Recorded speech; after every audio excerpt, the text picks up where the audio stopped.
Écoute-moi. Sais-tu ce qu'est le combat spirituel? La Bible nous en parle dans Éphésiens 6 au verset 12 et nous dit la chose suivante. Car nous n'avons pas à lutter contre la chair et le sang, mais contre les dominations, contre les autorités, contre les princes de ce monde de ténèbres, contre les esprits méchants dans les lieux célestes. La Bible t'explique là que dans ton combat spirituel, ce n'est pas contre des hommes que tu as lutté, mais contre des esprits. Et tu dois en être convaincu parce que les armes que tu vas utiliser pour combattre au niveau spirituel ne sont pas les mêmes armes que tu utilises quand tu combats au niveau physique. Non. Les armes physiques que tu utilises n'ont aucune autorité dans le combat spirituel. Écoute-moi, dans le combat spirituel, Dieu ne nous a pas laissés vulnérables. Il nous a donné des armes pour que nous puissions lutter.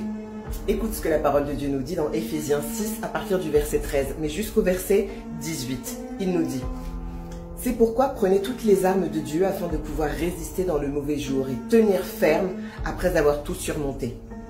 Tenez donc ferme et ayez à vos reins la vérité pour ceinture. Revêtez la cuirasse de la justice. Mettez pour chaussure à vos pieds le zèle que donne l'évangile de paix.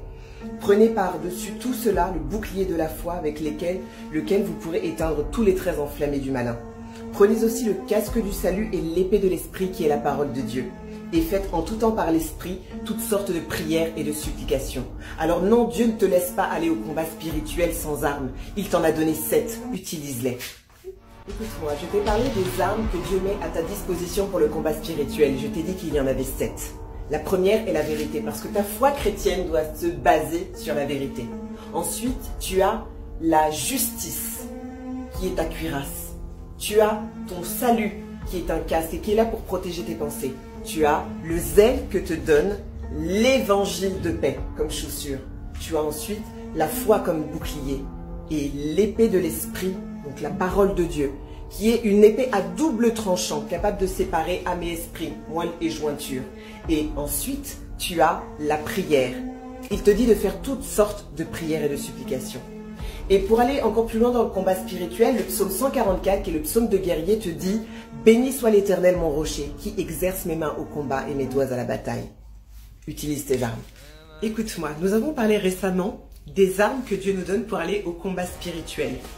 On nous en parle dans Éphésiens 6, du verset 10 à 18. Et la première arme que Dieu nous donne, c'est la vérité. Et ce n'est pas un hasard que ce soit la vérité. Elle nous est présentée comme une ceinture. À quoi sert une ceinture? Elle sert à maintenir quelque chose. Avez-vous déjà remarqué comment était faite une armure d'un soldat romain? Tout est maintenu par la ceinture. Donc si tu n'as pas la vérité, ta vie chrétienne et même ton combat spirituel risque d'être compliqué. Regarde ce que nous dit la parole dans le psaume 141 verset 3. « Éternel, mets une garde à ma bouche et veille sur la porte de mes lèvres. » Tu ne peux pas dire de demi-vérité, ça n'existe pas. C'est où tu mens, où tu dis la vérité. Mais pour que tu puisses triompher, tu dois marcher dans la vérité. La deuxième arme est la cuirasse de la justice. L'arme est la justice, mais on en parle comme d'une cuirasse. Quand on regarde en fait l'équipement d'un soldat romain, on voit que la cuirasse est là pour protéger la poitrine. Et dans la poitrine, qu'est-ce qu'il y a? On a le poumon et on a le cœur. Et en fait, ce n'est pas anodin si la justice est utilisée comme une cuirasse. Elle est là en fait, cette justice, pour nous protéger. On parle de la justice de Dieu, on parle de l'amour de Dieu, on parle du cœur de Dieu. Nous devons mener une vie droite, une vie d'amour, une vie de consécration en fait à Dieu. Et notre cœur doit être pur, notre cœur doit être tourné vers Dieu. La cuirasse est là pour protéger notre cœur. La Bible nous dit dans Proverbe 4, verset 23, « Garde ton cœur plus que toute autre chose, car de lui viennent les sources de la vie. » Les sources de la vie, c'est le cœur que nous devons protéger, notre souffle de vie. La troisième arme, c'est les chaussures du zèle de l'évangile de paix.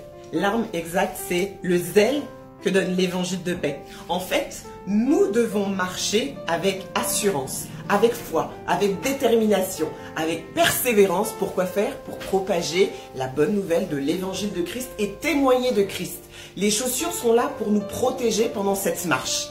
Nous protéger de quoi? De protéger de tout ce qui pourrait nous nuire et nous attaquer. N'oubliez pas qu'en Éden, le serpent on lui a dit qu'il mordrait le talon de l'homme. Les chaussures sont là pour nous protéger de ce genre d'attaque du diable.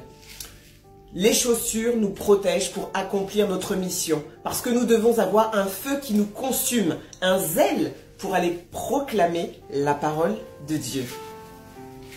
La quatrième arme est le bouclier de la foi.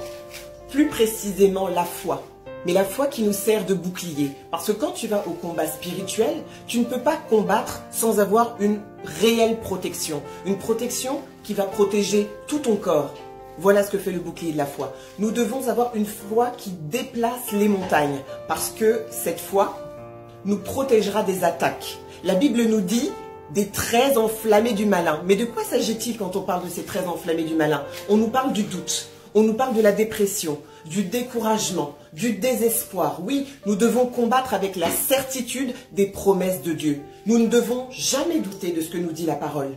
Et cette foi qui déplace les montagnes, c'est elle qui nous y aidera. La cinquième arme est le casque du salut. Donc on nous parle du salut comme d'un casque. Pourquoi? Parce que il protège nos pensées. Il est là pour protéger nos pensées en fait du diable qui cherche à pénétrer notre esprit. Et pour assurer notre protection, nous devons orienter nos pensées vers Dieu. La Bible nous dit dans Colossiens 3, au verset 2, « Affectionnez-vous aux choses d'en haut et non à celles qui sont sur la terre. » Et on nous dit également dans 1 Thessaloniciens 5, au verset 8, « Mais nous qui sommes du jour, soyons sobres, ayant revêtu la cuirasse de la foi et de la charité et ayant pour casque l'espérance du salut. » Alors la sixième et avant-dernière arme est l'épée de l'esprit qui est la parole de Dieu. La Bible nous dit dans Hébreux 4 au verset 12 « Car la parole de Dieu est vivante et efficace, plus tranchante qu'une épée quelconque à deux tranchants, pénétrant jusqu'à partager âme et esprit, jointure et moelle. Elle juge les sentiments et les pensées du cœur. » C'est notre seule arme offensive. Autant les autres nous permettent de nous défendre et celle-ci, elle nous permet également d'attaquer. C'est l'arme que les fils et les filles de Dieu doivent utiliser pour repousser le diable et étendre et déployer en fait le royaume de Dieu. C'est cette arme qui doit être gravée en fait à l'intérieur de nous afin qu'on l'ait tout le temps avec nous, tout le temps sur nous. Et c'est l'arme que Jésus a utilisée pour repousser les attaques de Satan dans le désert quand il a été tenté. Et il a utilisé la parole de Dieu en disant « Il est écrit ». Utilise ta parole. La septième et dernière arme est la prière. La Bible nous dit de faire toutes sortes de prières et de supplications. La prière, c'est l'arme qui complète l'armure. Et en fait, nous devons marcher dans la persévérance dans la prière. Prier par l'esprit et faire toutes sortes de prières et de supplications. Parce qu'il n'y a pas qu'un seul type de prière. Nous devons utiliser toutes les sortes de prières qui sont à notre disposition. Les prières de supplication, les prières de requête, l'action de grâce, la louange. Toutes les sortes de prières, nous dit la Bible. Et Jacques 5, au verset 16, nous dit « La prière fervente du juste a une grande efficacité ». Et Philippiens 4, à partir du verset 6, nous dit la chose suivante. « Ne vous inquiétez de rien, mais en toute chose, faites connaître vos besoins à Dieu par des prières et des supplications avec des actions de grâce. » Donc la prière, ne la minimise pas parce que c'est elle qui va te permettre de triompher.